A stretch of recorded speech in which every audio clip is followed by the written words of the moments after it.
Okay, today's challenge is to replace this backflow backwash valve. This one is, if those of you who've been around these things, you know this is old school. This has been here for probably 30 years. It is flaky, hence the clamp around this just to try to keep it from leaking too much. This basically, the top of this valve is held in with a screw. It's just everything is worn out. I've had to replace the O-rings, which has it working okay right now. But I'm going to be going ahead, I'm going to be doing some work on the filter itself. So while I got it empty, that'd be a good time to go ahead and cut off the old valve here, put on a new valve. That's going to allow me to scoot the whole thing over a few inches, which is fine. That'll actually be an advantage. And I've got the new valve sitting over here, the new improved type with the screw-on valve body. So that is a big improvement. It should last a long time. All right, and at some point before you actually start cutting things, what you want to do is just put the new one in against the old one, just to make absolutely sure that everything looks like it lines up, that it's going to fit, that you're not going to get halfway through and end up having to stop and do an emergency run to the local pool supply. Okay, first step, I'm going to remove the old backwash hose so it doesn't get in our way. The other thing you should know, you might notice that this is in the backwash position. I've opened the air valve up here to let this thing drain. I actually just rebuilt it so it's actually as light as it's ever going to be, which is important. It's not anchored down. So to replace this valve, I'm simply going to cut here, cut there, take the old valve off, remove it, put the new valve on, put the adapters in, and it's going to end up just this depth closer to this side of the equipment room, which is actually going to be a slight improvement. So it's all good. So let me get this one cut off. Just going to use a hacksaw, cut it right flush against these 1.5 to 2 inch adapters in here. So I should have a nice sharp cut.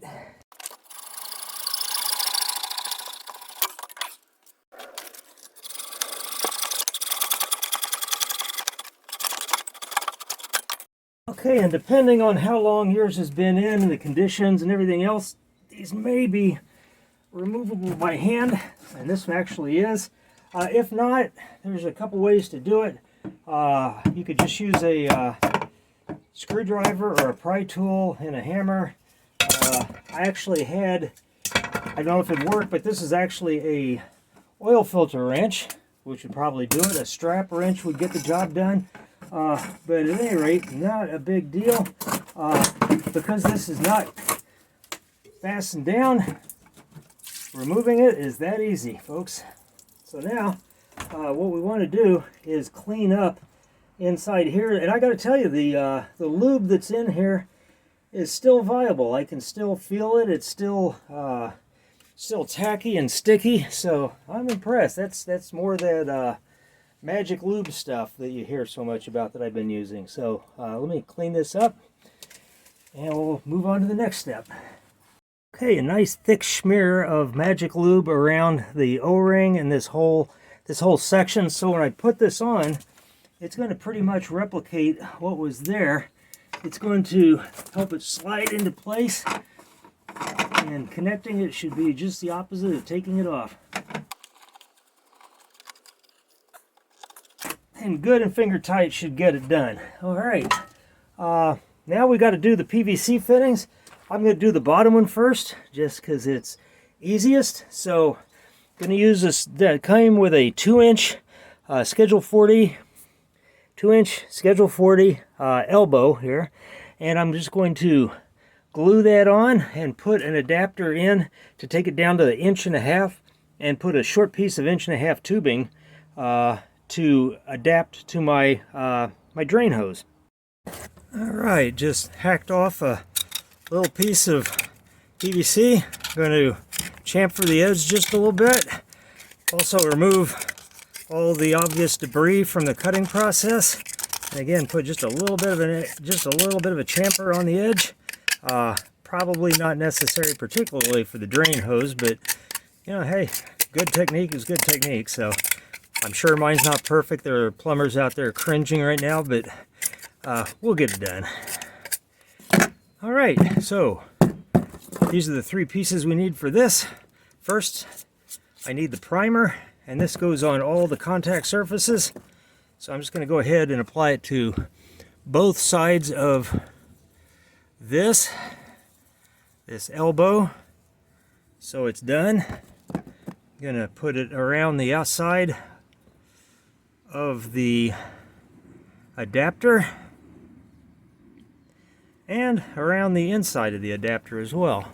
So okay, so we got it done, and I'm going to go ahead and put some around the pipe itself as deeply as it'll be seated, and there's a lip in there, so it's not going to go any deeper than that anyway. So now the trick is we're going to apply the actual PVC cement, which is clear,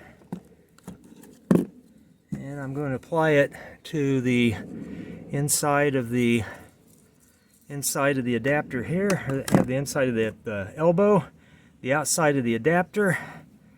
Okay, make sure it's a good, nice, thick coat. Push it together. All right, that's good. Now I'm going to add some PVC cement inside the 1.5-inch adapter and on the outside of the 1.5-inch pipe itself. And I'm probably missing a lot of this. Sorry, folks. It's I'm paying more attention to what I'm doing than the video. So there you go. So this just gets pushed in. It'll run into the obvious stop. It's trying to push itself back out, strangely enough. Obviously a little bit of pressure in there. All right, now trick is we just have to let this thing dry a little bit. But since I'm going to go ahead and put this on, I'm going to go ahead and do the same thing to the valve, putting the primer on the outside of the tube where this goes, and followed by the PVC cement. All right, now for the glue.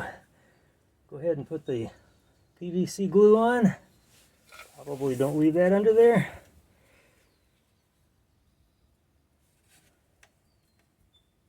And then do the same inside the elbow.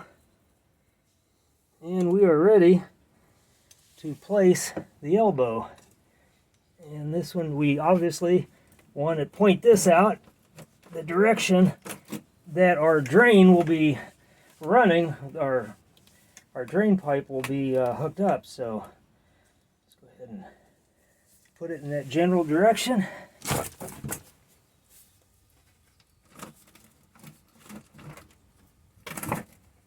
That's about it, right there.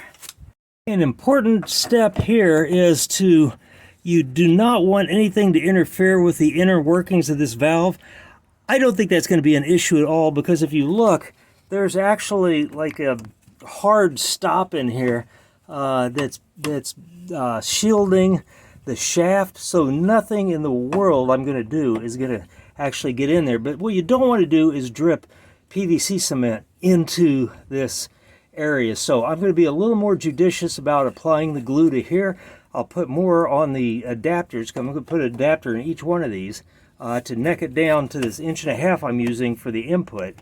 So I'm going to go ahead and install these first, just to make sure I get these installed properly, and then it's just a matter of prepping and installing these pipes into the adapters. So first step is applying my primer to the inside, and again, I'm not going to go crazy here, folks. I'm going to actually squeegee just a little bit off the applicator and not put it in quite as deep as I would otherwise. And again, just being probably overly cautious. That's all right. Get a rag there in case I need it. All right, now I'm going to apply some glue. And again, I know I'm a stuck record on this, but I'm going to squeegee off a little bit. Put on a nice light coating around the inside of both of these valves. Again, not full wet, but just a little bit wet. Make sure there's glue all the way around it. And then I will apply a thicker coat to both of my adapters, which will get squeegeed off by the natural insertion. Just putting this in here will prevent too much from going down the bore. So now that that one's nice and sloppy, I'll go ahead and put it on the bottom one and just push it in until it seats. That's good. I don't want to push any harder than that. And I'll do the same for the second one here. Okay, and just for grins, I'm going to reach into both of them and feel around the core right inside the adapter where I can actually get into the inside of the valve. And there's absolutely nothing in there, folks. There's no glue, nothing to worry about. So I'm just going to let that set up a little bit.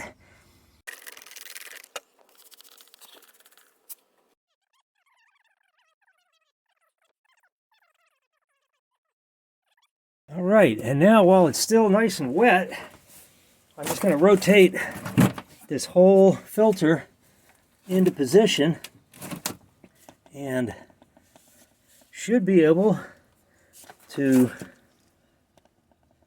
All right, folks, and sometimes you run into a little glitch when you're doing a project like this. I can get this one to fit. This won't be a problem. This one, on the other hand, this manifold here is directly plumbed into the ground. There's no way this is moving at all, even a little bit. Apparently this new valve, this particular, apparently these are about, oh, I guess, better part of an inch, probably an inch, inch and a half higher relative to the outlets from the filter. So I've got to make adjustments. I don't have much to work with. As you can see, it was just one elbow here. I don't really have anything I can do that's too awful clever. So basically what I'm looking at is a series of 90 degrees, and it's going to take a little fiddling to get it to fit. I really won't be able to work it out until I remove this piece. So I'm going to cut here flush, give me as much to work with as I can. Go ahead and put a 90 on there. I have different types of 90s. I've got the standard internal to internal kind of 90. Then I've got these, which are a little shorter, which I can use to reduce or increase the height. So what I'm planning on doing is I'm going to use this one going up, these going across and over, and see if that gets me where I need to go. If not, I'll replace this elbow with another external to external, giving me the ability to raise it just a little bit more, even if it's just, you can see this one's not seated, so it would basically give me about another inch or so above what this is already going to do. So just got to get this cut off so I can get this placed and see what the best solution is.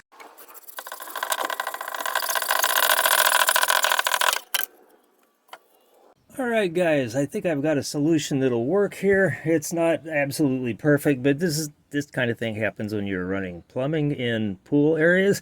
I'm going to use two full outside-to-outside adapters here with a little piece of tubing inside here. Bring it down flush. I'm going to also use two of the shorter inside-to-outside style adapters here, 1.5 to 2 inch internal here, and just so I keep in mind this can get pushed down as much as this amount, probably close to an inch. All right, guys, I didn't make you watch all that. It wasn't that pretty, but I had to do a lot of cutting, measuring, guessing, bending, and now I have two parallel outlets spaced appropriately to connect this back up. And again, keep in mind this is not fastened down yet, so I got lots of wiggle room there. Now I'm just going to prep both of these tubes, both of the inside adapters, and slide it home.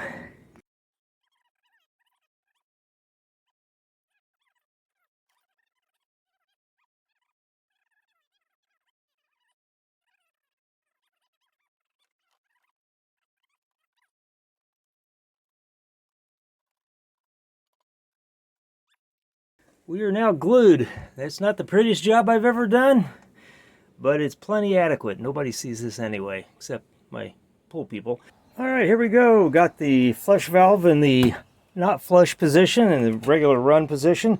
The new improved routing of the pipes Everything's glued up. It's had plenty of time to set. I'm going to flip on the breaker and the pump. And it could be a little interesting, folks. You might have to take extraordinary measures to get your pump primed. Mine is in pretty good shape. It's a new pump, new everything. I've got the air release here open so that as this fills up with water, it's going to expel the air out. And once the water starts coming out here, I'll shut the valve and we should have flow. Let's see what happens. Okay, running like a champ. And I'm going to take this opportunity to test out the backflow valve, since I can. I'm going to, oh boy, that is so much nicer than the old one. I gotta tell you, folks, there's no comparison.